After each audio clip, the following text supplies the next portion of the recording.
مانگنے کو تو دن رات میں بہت سی دعائیں ہیں جو انسان مانگتا ہے اور مانگتے ہی رہنا چاہیے، کیونکہ دعا خود ایک عبادت ہے. جب انسان اللہ سے مانگ رہا ہوتا ہے تو انسان ایک عبادت کی حالت میں ہوتا ہے. لیکن خاص طور پر ہدایت مانگنی چاہیے کہ اللہ تعالیٰ تو ہمیں صحیح رستے کی رہنمائی فرما. ہدایت دو طرح کی ہوتی ہے، ایک ہوتی ہدایت ارشاد اور ایک ہوتی ہدایت توفیق. ہدایت ارشاد کا مطلب کیا ہے کہ جو تعلیم ہے دین کی اور جو قرآن و سنت میں ہمیں کسی بھی کام کو کرنے کا طریقہ بتایا گیا ہے وہ طریقہ. اور ہدایت توفیق کیا ہے کہ پھر اس کو عمل میں لانے کی توفیق مل جانا. کیونکہ بعض اوقات انسان کے پاس بہت نالج ہوتا ہے، وہ قرآن کا مفسر ہو سکتا ہے، وہ بڑا اسکالر محدث حافظ ہو سکتا ہے، لیکن اس کا عمل اس کے مطابق نہیں ہوتا. آپ کو معلوم ہے کہ نان مسلمس کی کتنی کنٹریبیوشن ہے اسلامک اسکالرشپ میں.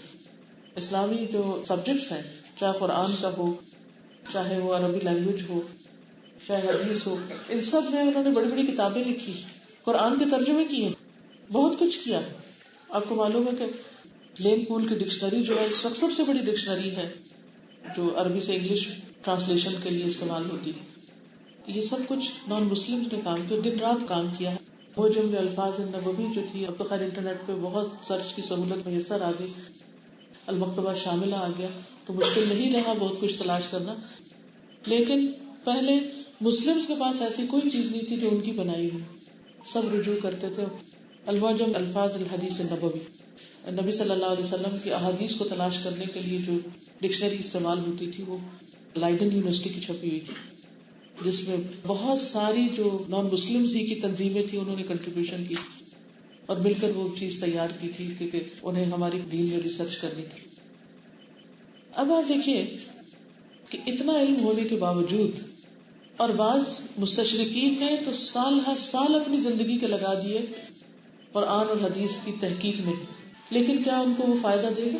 وہ ان کو فائدہ نہیں دے گا، کیونکہ ایک تو یہ ہے کہ ایمان کے بغیر کوئی عمل فائدہ نہیں دیتا، دوسرے یہ ہے کہ صحیح نیت کے بغیر کوئی عمل فائدہ نہیں دیتا، انما الاعمال بالنیات.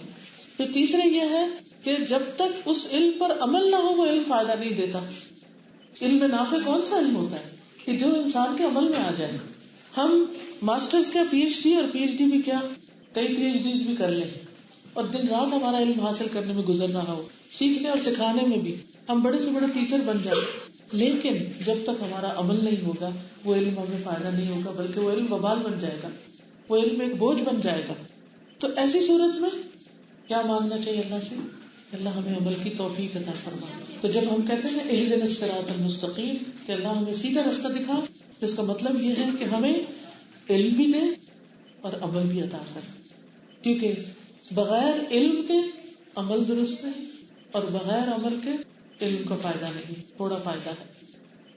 اور پھر صراط مستقیم کی رہنمائی کر. کون سا سیدھا راستہ؟ صراط الذین انعمت علیہم، ان لوگوں کا راستہ جن پر تو نے انعام کیا. کون ہے وہ؟ اس کی وضاحت خود قرآن مجید میں ایک دوسری جگہ ملتی ہے کہ من النبیین والصدیقین والشہداء والصالحین. وہ راستہ ہے ان لوگوں کا جو انبیاء ہیں، صدیقین ہیں، شہداء ہیں اور صالحین ہیں. انبیاء تو ہم سب جانتے ہیں جن کو اللہ سبحانہ وتعالیٰ نے اپنی نبوت سے نوازا، سرفراز کیا، بندوں میں سے چن لیا. پھر صدیقین، صدیق کی جمع ہے جو اپنے قول میں سچا ہو، اپنے عقیدے میں درست ہو، اپنے عمل میں سچا ہو، اپنے نیتوں میں سچا ہو، یعنی جس کی زندگی کا ہر پہلو سچ پر مبنی. جیسے ابوبکر صدیق رضی اللہ تعالیٰ عنہ یا حضرت عائشہ صدیقہ یا حضرت مریم کے لیے بھی آتا ہے امہ صدیقہ، کہ ان کی ماں ایک سچی خاتون تھی. تو صدیقیت کا درجہ جو انبیاء کے فوراً بعد ہے. یا اللہ تو ہمیں ان جیسے کام کرنے کی توفیق عطا فرما. اور پھر والشہداء، شہداء شہید کی جمع. ایک معنی تو جو اللہ کے راستے میں جان دیتے ہیں، اور دوسرا معنی اس کا ہوتا ہے کہ وہ لوگ جو حق کی گواہی دینے والے، اور اس سے مراد پھر علماء ہوتے ہیں. کہ اللہ ہمیں ان کا راستہ عطا کر. اور پھر والصالحین، وہ لوگ جو نیکی میں مسلسل بندوں کے اور اللہ کے حقوق ادا کرنے کی کوشش کرتے رہتے ہیں. تو ہم اللہ سے دعا کرتے ہیں کہ اہدنا الصراط المستقیم، کہ ہمیں سیدھا راستہ دکھا. صراط الذین انعمت علیہم، ان لوگوں کا راستہ جن پر تو نے انعام کیا.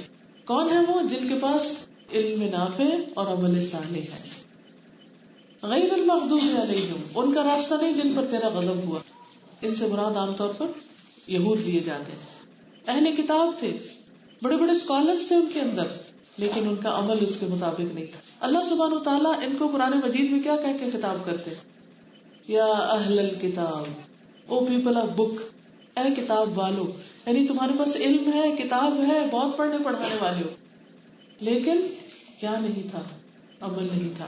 وہ حق کو چھپاتے تھے, نبی صلی اللہ علیہ وسلم پر ایمان نہیں لائے, حق کو دیکھتے پہچانتے ہوئے بھی, جیسے اللہ تعالیٰ فرماتے یعرفونہ کما یعرفون ابناءہم, اس طرح اس کو پہچانتے ہیں جیسے اپنے بیٹوں کو پہچانتے ہیں, لیکن اس کے باوجود وہ عمل نہیں کرنے والے تھے. اسی لیے اللہ تعالیٰ قرآن مجید کے شروع میں ہی بنی اسرائیل سے خطاب کرتے ہیں, یا بنی اسرائیل اذکروا نعمتی التی انعمت علیکم وانی فضلتکم علی العالمین, اور پھر ان کو آخرت سے ڈراتے ہیں. تو ہمیں اللہ تعالیٰ ایسا راستہ نہیں چاہیے ان لوگوں کا نہیں جن پر تیرا غضب ہوا, کیونکہ قرآن مجید میں آتا نا کہ اللہ تعالیٰ ان پر غضبناک ہوئے اور ان کی شکلیں تک بدل دی گئی. ولا الضالین, اور ضالین سے مراد نصارہ ہوتے ہیں جن کے پاس نہ علم ہوتا ہے نہ عمل ہوتا ہے. اور جو شخص علم کے بغیر عمل کرنے والا ہوتا ہے وہ بھٹک جاتا ہے, اور جو علم پر عمل نہ کرے وہ اللہ کے غضب کا شکار ہوتا ہے. تو اصل راستہ جو انعام یافتہ لوگوں کا ہے, جن پر اللہ تعالیٰ کا فضل ہوگا, جو حقیقی ہمیشہ کی رحمت پائیں گے, وہ لوگ ہیں جو سیدھے راستے پہ چلنے والے ہیں. تو اللہ تعالیٰ ہمیں بھی اس پر چلنے کی توفیق عطا فرمائے, اور ہمیں آخرت میں اپنے انبیاء, صدیقین, شہداء اور صالحین کے ساتھ جمع کرے. اگر کوئی سوال آپ کے ذہن میں ہو تو آپ کر سکتے ہیں. جزاک اللہ. بیٹھیے. ان کا سوال یہ ہے کہ الہدا بنانے کا خیال آپ کو کیوں پیدا ہوا؟ حقیقت یہ ہے کہ اللہ تعالیٰ ہی کی رہنمائی تھی اور اللہ تعالیٰ نے ہی دل میں ڈالا, کیونکہ اس کے بغیر تو کچھ بھی نہیں ہو سکتا. میں جب چھوٹی تھی تو میرے والد نے گریڈ 9 سے مجھے قرآن مجید کا ترجمہ پڑھانا شروع کیا تھا, تو بنیادی طور پر قرآن پاک کا پڑھنا اس کا اصل سبب بنا. اور آپ دیکھیے اگر قرآن پاک آپ کھولیں تو شروع میں ہی آتا ہے ذالک الکتاب لا ریب فیہ ھدی للمتقین, یہ کتاب جس میں کوئی شک نہیں, متقین کو ہدایت دیتی. اور متقین کون ہے؟ جو اللہ سے ڈرنے والے لوگ ہیں. تو سوال پیدا ہوتا ہے کون ہے وہ جن کو ہدایت ملتی؟ ہر ایک کو کیوں نہیں ملتی؟ وہ متقی کون ہوتے ہیں؟ پھر وہ بتایا الذین یؤمنون بالغیب ویقیمون الصلاۃ ومما رزقناہم ینفقون, کہ ان کا ایمان ہوتا ہے, عمل ہوتا ہے, نماز پڑھتے ہیں, رزق خرچ کرتے ہیں. اچھا, پھر یہ سارے لوگ تو نہیں نماز پڑھتے ہمارے آس پاس, تو پھر وہ متقی نہیں, اور اگر وہ متقی نہیں تو ان کو ہدایت نہیں ملے گی, ہدایت نہ ملی تو پھر کیا ہوگا؟ تو سوالوں کا ایک سلسلہ شروع ہو گیا. پھر آگے جا کے آتا ہے یا ایھا الناس, اے لوگوں. ہم عام طور پر سمجھتے قرآن مجید مسلمانوں کی کتاب ہے, جبکہ قرآن مجید صرف یا ایھا الذین آمنوا نہیں کہتا, بلکہ یا ایھا الناس کہتا ہے. یعنی یہ سارے انسانوں کی ہدایت کے لیے. ان ہوا الا ذکر للعالمین. تو مجھے ہمیشہ یہ پریشانی ہوتی تھی کہ پھر یہ نان مسلم تک کیسے پہنچایا جائے, پھر یہ سب لوگوں تک کیسے پہنچایا جائے, اور سب لوگ کیوں نہیں قرآن پڑھتے, پھر کیا کیا جائے. تو الحمدللہ جو قرآن پاک پڑھتی گئی میں, ساتھ ساتھ رہنمائی ملتی گئی. تو اس وقت سے ایک ذہن میں ایک تمنا پیدا ہوگی, ایک خواہش پیدا ہوگی, لیکن اس کا کوئی صورت, کوئی راہ نظر نہیں آتی تھی کہ کیا ہوگا. ہر چیز کا ایک وقت مقرر ہوتا نا. اللہ تعالیٰ نے موسیٰ علیہ السلام کو وہ 10 سال مدین میں رکھا اور سب سے دور اور بہت سی آزمائشوں سے گزارا, اور پھر جب واپس آئے تو کہا کہ وَاسْتَنَعْتُكَ لِنَفْسِي, اور اب تم کام کے قابل ہوئے. تو الحمدللہ اس کے بعد کالج میں پڑھا, یونیورسٹی میں پڑھا, پی ایچ ڈی کی, سب کچھ ہوتا گیا. یونیورسٹی میں تھی جب میں, تو میں ہمیشہ ہی سوچتی تھی کہ صرف اتنے سارے لوگ یہاں آئے جو باہر ہیں, ان کا کیا بنے گا, پھر اس کا کیا ہوگا.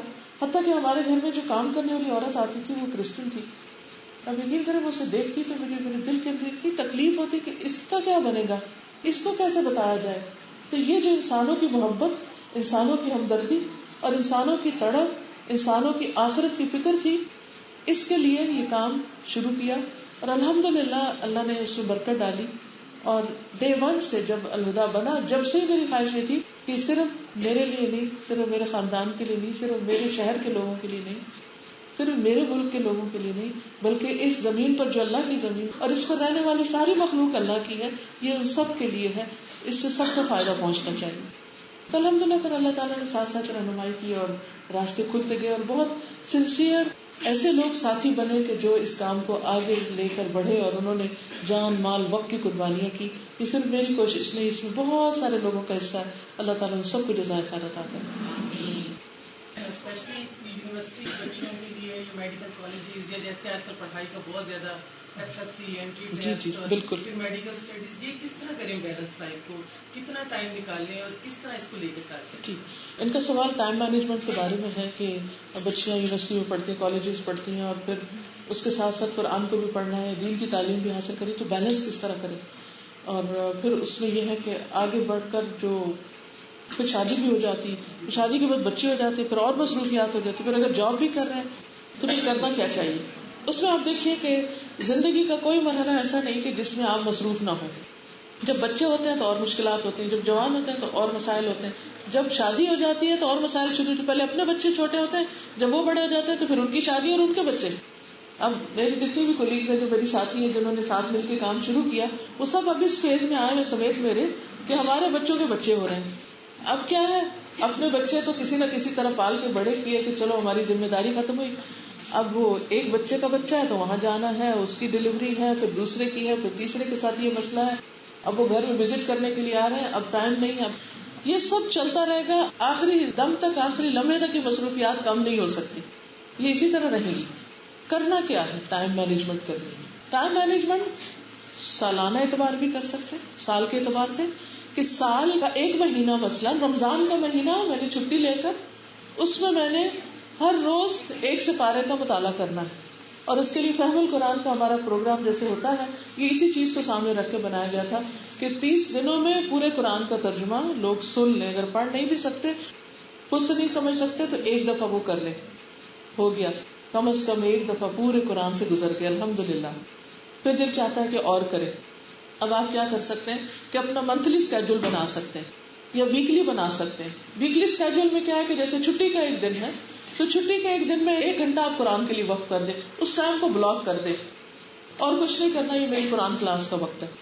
جیسے میں یونیورسٹی میں تھی، PhD کر رہی تھی، تو بہت کام تھا اور میرے پاس وقت نہیں ہوتا تھا، تو میں نے ہفتے میں ایک دن 1 گھنٹہ مقرر کیا تھا، جس میں اپنے وہاں گلاسکو کی جو مسجد تھی اس میں جا کر میں قرآن مجید کا درس دیتی تھی. اور اس کا مقصد یہی تھا کہ میں خود بھی قرآن سے جڑی رہوں گی اور اوروں کو بھی اپنی ذات سے فائدہ پہنچاؤں گی. اور اس ایک دن کے 1 گھنٹے میں اللہ نے اتنی برکت ڈالی تھی. 7 دن باقی سارا وقت، حتیٰ کہ عید کے دن بھی ہم عید کی نماز پڑھ کے یونیورسٹی چلے جاتے تھے، کیونکہ یونیورسٹی کھلی ہوتی تھی وہاں، تو کام شروع کر دیتے تھے واپس. لیکن اس 1 گھنٹے میں اتنی برکت ہوئی کہ الحمدللہ بے شمار لوگوں نے اس سے فائدہ اٹھایا. آپ لوگ بھی ہر ہفتے کے 1 گھنٹہ یا 2 گھنٹہ قرآنک لیسنز کے لیے فکس کر لیں. اور اس کا بہتر طریقہ یہ کہ گروپ اسٹڈی کریں، مل بیٹھ کر. اگر آپ کو کوئی ٹیچر مل جائے تو بہت اچھا، اگر نہیں ملے تو انٹرنیٹ پر ساری تفسیر کے لیسنز موجود ہیں. اور اب تو الحمدللہ اسمارٹ فونز جو ہیں، اینڈرائڈ جو ہیں یا آئی فون وغیرہ، ان کے اوپر اپلیکیشن ہے قرآن فار آل کے نام سے، اور اس کو آپ کھولیں تو تفسیر، تجوید، سارے لیسنز اس میں موجود ہوتے ہیں. آپ بیٹھے ہاسٹل میں ہیں، گھر میں ہیں، ٹریول کر رہے ہیں، اپنا ٹائم ایک فکس کیا ہوا، اس ٹائم پر آپ اپنا موبائل آن کریں، کلک کریں اپنا لیسن، اور اپنے قرآن مجید کا سپارہ ساتھ رکھیں اور اپنے ڈیٹیل قرآن مجید کی تفسیر آپ سنتے جائیں.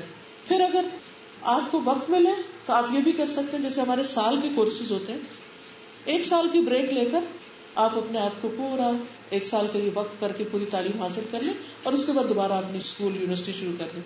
اس کا آئیڈیا مجھے کہاں سے آیا؟ جب میں باہر ہی تھی تو مجھے بتایا گیا کہ جیوز یہ کرتے ہیں کہ وہ اپنے بچوں کو A لیولز کے بعد ایک خاص وقت کے لیے یونیورسٹی جانے سے پہلے اپنی ریلیجس تعلیم دے دیتے ہیں تاکہ وہ اپنے دین کو جان لیں. اب اسی وجہ سے آپ دیکھیں کہ کتنی چھوٹی کمیونٹی ہے ان کی، لیکن کتنے ان کے اندر جو یونٹی ہے، جو ان کے مقاصد ہیں، ان کے لیے کتنے آپس میں ویل کنیکٹڈ ہے. کوئی ایک ریزن تو ہونی چاہیے نا اتحاد اتفاق کی. ہمارے لیے ہم سب مسلمان کس چیز پہ اکٹھے ہو سکتے ہیں؟ ایک چیز، اور وہ قرآن ہے. تو اگر ہم سب سارے بایسز چھوڑ کے قرآن کے اوپر آ جائے تو انشاءاللہ ہمارے انہی سٹڈیز کے ساتھ ساتھ ٹائم مینجمنٹ کے ساتھ ہم قرآن مجید کو اپنی جوانی میں ہی پڑھ سکتے ہیں. پڑھنا تو ہر عمر میں چاہیے، لیکن جوانی اس لیے بہتر ہے کیونکہ انسان جتنا ارلی سٹارٹ کرے گا اتنا اس کو زیادہ یاد رہے گا، اتنا زیادہ لمبے عرصے تک عمل کر سکے گا. قیامت کے دن جب اتنا سخت دن ہوگا، سورج نزدیک آ چکا ہوگا اور ہر شخص پسینے میں ڈوبا ہوا ہوگا اور کوئی سایہ نہ ہوگا اللہ کے عرش کے سوا، تو اس وقت 7 لوگوں کو عرش کے نیچے جگہ دی جائے گی.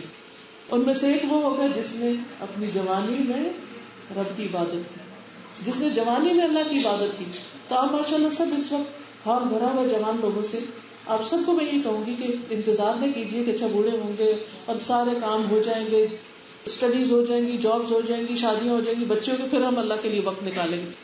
ریٹائرمنٹ کے بعد اکثر لوگ کیا کرتے ہیں, وہ کہتے ہیں جب ریٹائر ہو گئے نا تو پھر یہ کورس کریں گے یا پھر یہ چیز پڑھیں گے. نہیں, ابھی سے شروع کر لیں جتنا ہو سکتا ہے, کیونکہ جب ہم نے شروع کر لیا, ارادہ کر لیا, پورا نہیں بھی ہوگا تو اللہ سبحانہ و تعالیٰ ہمیں ان لوگوں میں سے اٹھائیں گے جو اس کے دین کو سمجھنے والے ہوں گے. کیونکہ آتا نا جیسے کوئی شخص حج اور عمرے کے سفر پر نکلا, راستے میں اس کی وفات ہو گئی تو قیامت کے دن وہ کس میں سے اٹھایا جائے گا؟ وہ تلبیہ پڑھتے ہوئے اٹھایا جائے گا. وہ حج عمرے کا ثواب پورا اس کو مل چکا ہوگا. تو آپ بھی سفر شروع کر لیجیے, چاہے آپ حفظ کرنا چاہتے ہیں یا آپ ترجمہ تفسیر سے پڑھنا چاہتے ہیں یا دین جس طرح بھی سیکھنا چاہتے ہیں, تو انشاءاللہ اگر پورا ہو گیا تو ٹھیک, نہیں بھی ہوا تو اللہ تعالیٰ کے ہاں پورے لکھے جائیں گے. ہم اپنے والدین کو کس طرح چلائیں؟ ان کو ہم کہتے ہیں اگر پڑھیں تو وہ کہتے ہیں ہم نے اتنا پڑھایا, یاسین جس طرح سے پڑھ رہے ہیں 72 دفعہ. جی کوئی بات نہیں. کسی وقت جب وہ آپ سے بہت ہمدردی پیار یعنی وقت ہوتے ہیں نا, بڑے ہو جاتے ہیں نا جو والدین, کبھی ضد میں آ جاتے ہیں, کبھی وہ ایکسپٹ نہیں کرتے بات کو, سوچتے ہیں چھوٹے ہیں ہمیں کیا بتا رہے ہیں. تو ایسی صورت میں کوئی ایسا وقت دیکھیے کہ جس میں تھوڑی سی بھی بات سننے کے لائق ہے, تو بحث اور آرگیومنٹ کیے بغیر انہیں کہیں کہ یہ میں آپ کو تھوڑی سی آیتیں سنانا چاہتے ہیں, اچھی آواز میں ان کو تلاوت کر کے سنائیں, پھر اس کا ترجمہ سنائیں. عربی کی ایک سیئنگ ہے, والذوق یولد الشوق, ذوق شوق پیدا کرتا ہے, یعنی ذائقہ جو ہوتا ہے نا کسی چیز کا, اس سے پھر کھانے کی طلب پیدا ہو جاتی ہے. جب قرآن مجید ایسی خوبصورت چیز ہے کہ جس کو اگر آپ تھوڑا سا چکھ لیں نا تو پھر آپ رہ نہیں سکتے اس کو پڑھے بغیر. سورۃ الواقعہ اتنی خوبصورت سورت ہے, آپ اس کو رواں ترجمہ پڑھ کے سنا دیں. سورۃ قاف, سورۃ الحاقہ, کوئی بھی سورت آپ اٹھائیں اور ان کو پڑھ کے سنائیں اس کا ترجمہ, تو انشاءاللہ آہستہ آہستہ ان کے دل اس کی طرف مائل ہوں گے, اور دعا بھی کریں. جی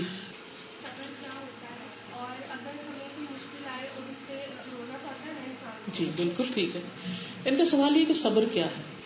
صبر ہوتا ہے کسی تکلیف کے آنے پر منفی رویے سے پرہیز کرنا, نیگیٹو ریئیکشن نہ کرنا. مثلا کوئی تکلیف آئی, جیسے حضرت یعقوب علیہ السلام کی مثال ہے, حضرت ایوب علیہ السلام کی مثال ہے. حضرت ایوب کو جسمانی بیماری ہوئی تھی اور حضرت یعقوب کو روحانی صدمہ پہنچا تھا, ان کا بیٹا کھو گیا تھا. انہوں نے کیا کیا تھا یعقوب علیہ السلام نے, کوئی بتائے گا؟ روتے تھے نا. انبیاء, ہمیں کہا نا سیدھا راستہ ان کا جو انبیاء کا ہے, تو انبیاء میں سے حضرت یعقوب علیہ السلام کی مثال ہمارے سامنے کے غم کے موقع پر انہوں نے کیا کیا. کیا وہ روئے تھے؟ روئے تھے. کیا انہوں نے شکوہ بندوں سے کیا تھا؟ نہیں کیا تھا. انہوں نے کہا تھا انما اشکو بثی وحزنی الی اللہ واللہ بصیر بالعباد. اللہ بندوں کے حال جانتا ہے جنہوں نے بھی زیادتی کی ہے, اور میں اپنے غم کی داستان اپنے رب کو ہی سناتا ہوں. میں اپنا شکوہ اپنے رب سے کرتا ہوں, یا اللہ یہ میرے ساتھ کیا ہو گیا. اور پھر روئے بھی بہت تھے, اتنا کہ ان کی آنکھیں سفید ہو گئی. مطلب یہ تھا کہ غم کے اثرات ان کے جسم پر بھی آئے تھے, ان کی صحت بھی متاثر ہوئی تھی, کیونکہ یوسف علیہ السلام پیارے بھی بہت تھے اور محبوب بھی بہت تھے ان کو. تو ایسا ہوتا ہے بعض اوقات کہ غم کے اثرات ہمارے جسم پر بھی آ جاتے ہیں, ہماری صحت بھی متاثر ہو سکتی ہے اس سے, اس میں بھی کوئی حرج نہیں. لیکن انہوں نے کیا بیٹوں کو کوئی گالی گلوچ کی, کوئی ان کو چیخے چلائے, کوئی ان کے ساتھ برا سلوک کیا؟ نہیں. ان کے ساتھ اپنا رویہ ٹھیک کیا, اور جب آخر میں ساری حقیقت کھلی تو اس وقت بھی انہوں نے ان کے لیے استغفار کی کہ اللہ ان کو معاف کر دے. یہ ہوتا ہے مومن کا غم. پھر دوسری جسمانی تکلیف, ایوب علیہ السلام کی مثال لیجیے. کتنے سال بیمار رہے تھے؟ 18 سال. اور ان کی بیماری آئی تھی بہترین صحت کے بعد, ان سے مال چھن گیا تھا مالدار ترین ہونے کے بعد, ان کے گھر والے چلے گئے تھے بہترین خاندان پا لینے کے بعد, ہر چیز چھن گئی ان سے. لیکن وہ اللہ سے ناراض نہیں ہوئے, کہنے لگے کہ جب میرے پاس سب کچھ تھا تو میرے پاس ٹائم کم ہوتا تھا کہ میں اللہ کو یاد کروں, اب سب کچھ چلا گیا تو زیادہ وقت مل گیا ہے کہ اللہ کا ذکر کروں. تو بندے سے اگر کوئی چیز چھن جائے تو غم تو ہوگا, لیکن اللہ کی یاد میں اضافہ ہوگا, بندہ اس پر شکر گزار ہو جائے. تو یہ صبر ہوتا ہے مختصراً. آپ کے اپنی دعوت میں تو آپ کے بہت لیکچر ہوتے ہیں اور جی بھی ہوتے ہیں, کیسز کے ذریعے بھی سنے جاتے ہیں, لیکن کیا کہ آپ نے کبھی دیگر ممالک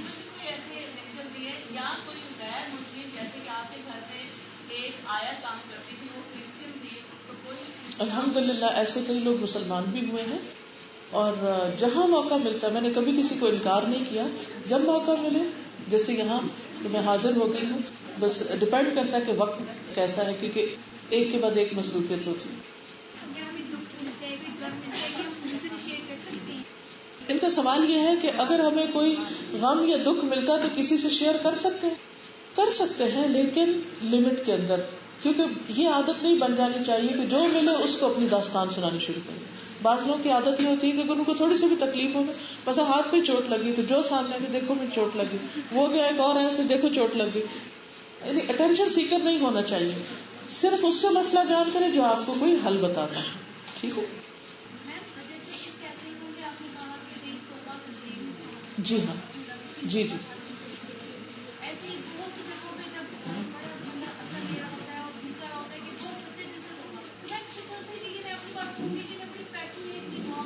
ٹھیک ہے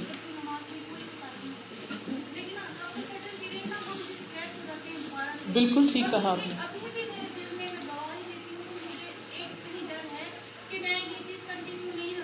صحیح, دوبارہ ایسی کو مجلس اٹینڈ کر لیجیے, یہی حل ہے. کیوں, دیکھیے آپ نے بہت اچھا سوال کیا. ہوتا پتہ کیا ہے, جب ہم کھانا کھا رہے ہوتے ہیں تو ہماری فیلنگ کیسے ہوتی ہے جسم کی, ہم مطمئن ہو جاتے ہیں, خوش ہوتے ہیں, اور ہمارے میں انرجی آ جاتی ہے. پھر ہم یہ بھی کرتے ہیں, وہ بھی کرتے ہیں, وہ بھی کرتے ہیں. پھر آہستہ آہستہ آہستہ آہستہ آہستہ وہ انرجی ایگزاسٹ ہو جاتی ہے, انرجی کم ہو جاتی ہے, پھر کچھ کام نہیں ہوتا ہم سے, ہے نا.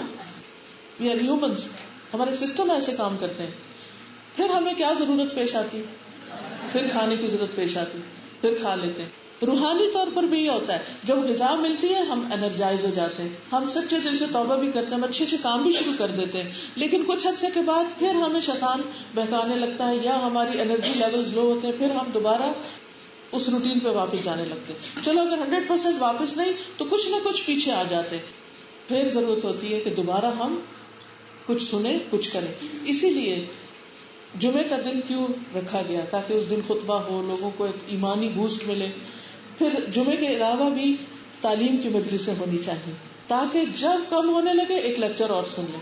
اب الحمدللہ اگر بہت مصروف زندگی ہے, نہیں آپ گیدرنگ میں جا سکتے, جیسے میں نے کہا کہ اب تو ہر ہاتھ میں قرآن آ گیا ہے, پام پر, ہر ایک کے پاس موبائل ہے, ہر ایک کے پاس میموری کارڈ یوز کر سکتے ہیں, انٹرنیٹ کے تھرو جا سکتے, ویسے آپ اپلیکیشنز کے تھرو آپ تفسیر سن سکتے ہیں.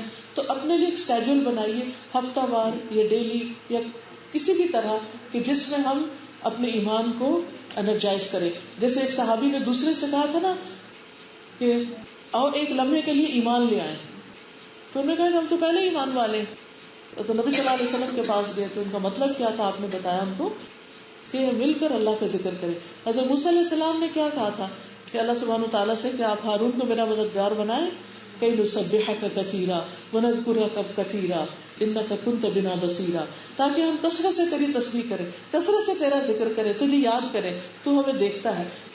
تو ہر انسان کو ضرورت ہوتی ہے کہ اللہ سبحانہ وتعالیٰ کی یاد کے لیے وہ کسی نہ کسی کے ساتھ بیٹھ کے تذکرہ کرے. ایک ہوتا ہے ذکر جو ہم زبانی اپنے دل میں کرتے ہیں یا زبان سے کرتے ہیں, اللہ کو یاد کرتے ہیں, اور ایک ہوتا ہے تذکرہ. ہم کیوں اپنے پیاروں کی باتیں کرتے ہیں, کیونکہ ہمیں اس میں لطف آتا ہے, مزہ آتا ہے, ہمیں خوشی ہوتی ہے. ہم کتنے قصے چلاتے ہیں, آج میری بات ہوئی بیٹے سے, اس نے یہ کیا, اس نے یہ کہا. امی سے بات ہوئی, جیسے ہاسٹل میں آپ لوگ ہیں, امی سے بات ہو جاتی, پھر آپ اپنی دوستوں کو بتاتے ہیں میری آج امی سے بات ہوئی, میں نے امی کو یہ کہا, امی نے یہ کہا. یہ کیا باتیں ہیں جو آپ کر رہے ہیں, امی سے یہ کہا, امی نے وہ کہا. Why are you talking like this? کیونکہ اس سے ہمیں خوشی ملتی. تو کچھ کام ہم عقل کے تابع نہیں کرتے, دل کی خوشی کے لیے کرتے. کچھ چیزیں ہماری روح کی ضرورت ہے, کچھ ہماری جذبات کی ضرورت ہے, کچھ ہمارے جسم کی ضرورت ہے, کچھ ہماری سوشل نیڈز ہیں. تو ان نیڈز کو اللہ تعالیٰ نے بہت خوبصورت طریقے سے پورا کیا, صرف ایکسپلور کرنے کی اور ان کو اپنی زندگی میں لانے کی ضرورت ہے. ٹھیک ہے, وعلیکم السلام.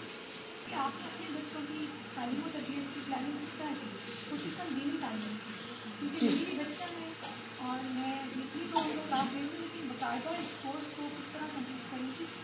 جی, ان کا سوال بچوں کے بارے میں کہ بچوں کی دینی تعلیم کے لیے آپ نے کیا کیا.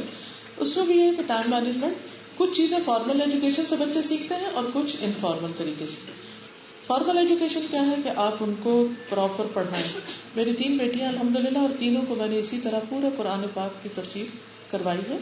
اور وہ چونکہ الحمدللہ الہدا میں تھی تو انہوں نے جیسے ایک بیٹی نے او لیولز کے بعد بلکہ 1 سال کو بیچ میں ڈسکنٹینیو کر کے پورا قرآن مجید کی تفسیر کی، اور اس کے بعد باقی سب نے لیولز کیا اور پھر آگے.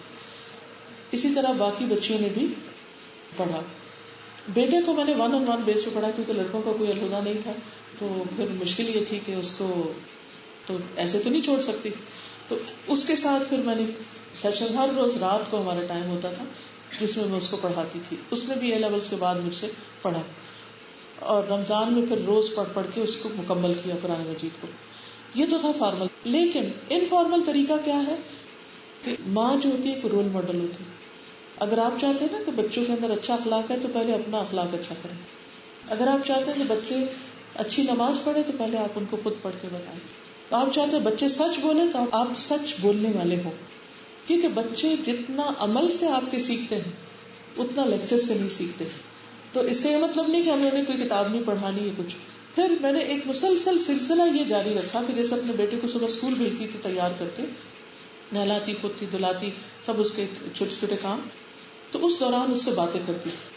کہ جیسے نہلا رہی تھی تو میں کہتی تھی جس طرح میل اتر رہی ہے نا ایسے ہمارے گناہوں کی میل ہوتی ہے، جب ہم نماز پڑھتے ہیں نا تو ہم ایسے صاف ہو جاتے ہیں. چھوٹی چھوٹی مثال ہوتی ہے، this is just for an example. پھر اسی طرح یہ ہے کہ انفارمل ویز میں کوشچن کرتی تھی. میں ان کو یہ نہیں کہتی تھی یہ کرو یہ نہ کرو، کہتی تھی اچھا کیا خیال ہے، اگر یہ کریں تو زیادہ اچھا نہیں، اچھا وہ کوئی غلط کام کرے تو میں پوچھتی تھی کہ اس کے کرنے کا کیا فائدہ ہوگا، یہ کیوں کیا جا رہا ہے. تو اس سے وہ خود سوچتے تھے کہ ہاں یہ نہیں کرنا چاہیے یہ کرنا چاہیے، تاکہ ان کا اپنا ڈیسیژن ہو. میں نے ایک پوری سیریز کی ہے ہم اور ہمارے بچے کے نام سے، انٹرنیٹ پہ موجود ہے، جس میں جو میں نے اپنے تجربے تھے وہ بھی بیچ میں ڈالے ہیں، اور جو کچھ میں نے کتابوں سے پڑھا وہ بھی اس میں موجود ہے. تو الحمدللہ اس سے بھی آپ کو فائدہ ہو سکتا ہے اگر آپ بچوں کی تربیت کے بارے میں سیکھنا چاہیں. لیکن یہ ہے کہ مثلا بچہ چلا رہا ہے نا، زور سے بول رہا ہے، اور آپ نہیں چاہتے کہ زور سے بولے، آپ اس سے آہستہ سے بات کریں، اشاروں میں بات شروع کر دیں تاکہ اسے پتہ چل جائے کہ یہ نہیں کرنا. ٹھیک ہے، دس بریف. کوشچن ہے شرک کے بارے میں، کیونکہ جو ہم روزمرہ زندگی میں جو ہماری نالج ہے وہ یہ ہے کہ اللہ کی برابری کوئی نہیں کر سکتا، لیکن جب اپنی پریکٹیکل زندگی میں دیکھتے ہیں تو کچھ ایسے چھوٹے موٹے عمل ہو جاتے ہیں جس سے شک پڑ جاتے ہیں کہ جیسے ہم شرک کر رہے ہیں. ان کا سوال یہ ہے کہ ہمیں پتہ ہے شرک نہیں کرنا، لیکن بعض اوقات زندگی میں کچھ ایسی چیزیں ہوتی ہیں جس میں ہم مشکوک رہتے ہیں کہ یہ شرک ہے یا نہیں، یا اس پہ پریشانی ہوتی ہے. تو اس کے لیے آپ دیکھیے کہ جب گرے ایریا ہوتا ہے یا جہاں کہیں ایک کنفیوژن آتی ہے تو وہاں مزید اس کے بارے میں علم حاصل کر لینا چاہیے. فاسألوا اہل الذکر ان کنتم لا تعلمون، علم والوں سے پوچھو اگر تم نہیں جانتے. اور اس کے لیے آج کل میں نے 3 دفعہ ایک کتاب پڑھائی ہے، امام ابن تیمیہ کی کتاب ہے العقیدۃ الواسطیہ. وہ اللہ سبحانہ وتعالیٰ کے اسماء و صفات کے بارے میں بہترین اس میں انفارمیشن ملتی ہے، آخرت کے بارے میں، تقدیر کے بارے میں، جس طرح وہ سیٹسفائی کرتی ہے بندے کو مختلف سوالوں کے جو جواب آتے ہیں. تو آپ عقیدے کے بارے میں مزید پڑھیے تاکہ آپ کو شک دور ہو جائے. آپ فرمائیے.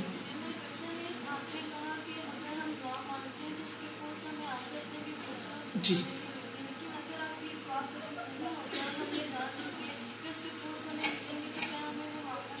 نہیں، مانگنا نہیں چھوڑنا چاہیے، مانگتے رہیں. ایوب علیہ السلام 18 سال بیمار رہے تھے، انہوں نے دعا مانگنی نہیں چھوڑی تھی. کیا کہتے تھے؟ انی مسنی الضر وانت ارحم الراحمین. کچھ ایسے رشتے ہوتے ہیں جیسے غیر محرم ہے، ہمارے بچوں کی عمر کے ہوتے ہیں، وہ ایسے دعوتوں میں اکٹھے ہو جاتے ہیں.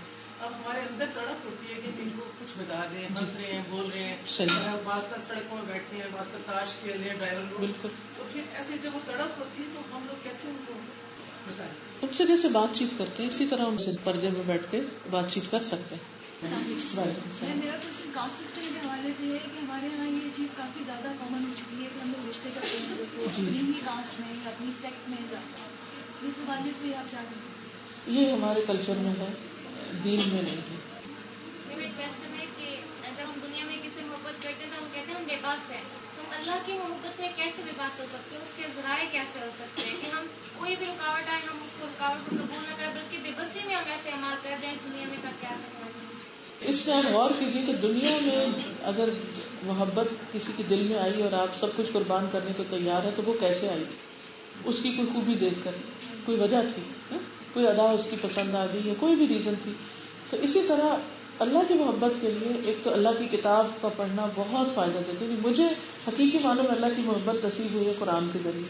اسی طرح کائنات میں غور و فکر کہ جب انسان اس اینگل سے دیکھتا ہے کہ یہ اللہ کی بنائی ہوئی چیزیں تو اس کی عقل جب حیران ہوتی ہے تو خود بخود وہ اللہ تعالیٰ کی طرف اٹریکٹ ہوتا ہے. پھر دعا کہ اللہ اپنی محبت کا رزق دے دے ہمیں. یہ رزق ہے جس کو اللہ تعالیٰ چاہے عطا کرتا ہے. تو آپ اس محبت کو مانگیے, ٹھیک ہے, اللہ دے گا.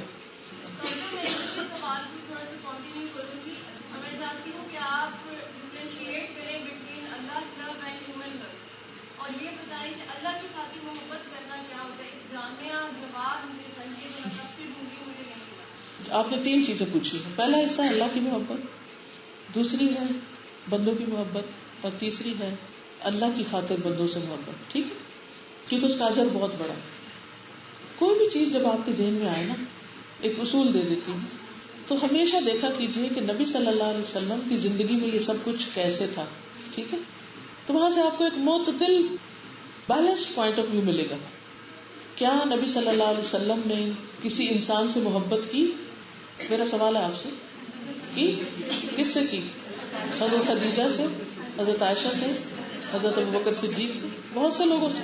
بلکہ صحابہ یہ کہتے ہیں کہ ہم میں سے ہر ایک کو یہ لگتا تھا کہ آپ سب سے زیادہ ہم سے محبت کریں. حضرت خدیجہ کی وفات کے بعد کیا وہ محبت ختم ہو گئی؟ آپ نے فرمایا تھا قد رزقت حبها, مجھے اس کی محبت کا رزق ملا. اور جب ان کی بہن آتی, ان کی آواز اس سے ملتی ہوتی تھی حضرت خدیجہ سے, تو وہ ایک دم حضرت خدیجہ کو یاد کرتے تھے. پھر جب کوئی بھی بکری ذبح کرتے تو حضرت خدیجہ کی سہیلیوں کو گوشت بھیجتے تھے کہ یہ خدیجہ سے محبت کرتی تھی. تو خدیجہ کی محبت کی وجہ سے ان کی سہیلیوں کا خیال رکھنا. پھر بچوں سے محبت کرتے تھے آپ, حضرت حسن حسین سے کی نا آپ نے. پھر آپ دیکھیے کہ باقی لوگوں سے بھی کی.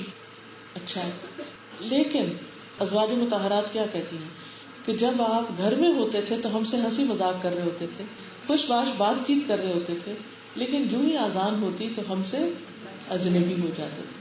کیونکہ اللہ کی محبت ان ساری محبتوں پہ غالب ہے. اب اللہ تعالیٰ کی محبت کیسی ہوتی ہے؟ محبت اصل میں لاتی کیا ہے؟ دل میں اللہ کی یاد لاتی ہے. اللہ سے محبت کیا ہے کہ اللہ کا ذکر, یاد یا دھیان ادھر رہتا ہے. جس سے محبت ہوتی ہے ہمارا دھیان ادھر لگ جاتا ہے, یا نہیں, بار بار اسی کا خیال آتا رہتا ہے. ماں کو اپنے بچے سے محبت ہوتی ہے, ہر ماں نے ایکسپیرینس کیا ہوگا کہ پھر اس کا دھیان ادھر ہی لگا رہتا ہے میرا بچہ, پتہ نہیں اسے کھایا کہ نہیں, پتہ نہیں یہ ہوا کہ نہیں, پتہ نہیں آیا کہ نہیں, پتہ نہیں کیا کر رہا, کہیں بھی بیٹھی ہو دھیان وہی لگا ہوا. یہ محبت ہوتی ہے. تو اللہ تعالیٰ کی محبت دراصل ہمیں اللہ تعالیٰ کی یاد دلاتی رہتی ہے.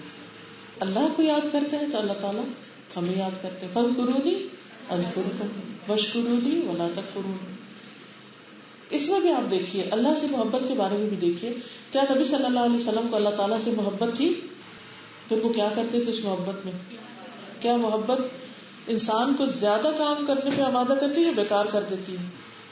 جو محبت آپ کو اچھے کام پر لگا دے وہ محبت اچھی ہے, اور جو محبت آپ کو بیکار کر دے اور آپ امتحان میں بھی فیل ہو جائیں اس محبت کی وجہ سے, جاب بھی نہ ملے آپ کو اس محبت کے پیچھے لگ کے کہ ہر وقت آپ صرف ٹیکسٹ کر رہے ہیں اور باتیں کر رہے ہیں اور اپنے خیالوں میں کھوئے ہوئے ہیں کہ راہ جاتے ٹکرے مار رہے ہیں کہ آپ دیوانے ہو چکے ہیں, تو وہ محبت نقصان دے. تو انسانوں کی محبت جو جائز محبت ہے, جیسے بیوی کی محبت حدود کے اندر رہتے ہوئے, شادی سے پہلے محبت نہیں, شادی کے بعد محبت, نکاح والی محبت, حلال محبت, اس سے منع نہیں کیا گیا. یہ زندگی میں خوشی پیدا کر دیتی ہے اور زندگی کو بہت آسان کر دیتی ہے.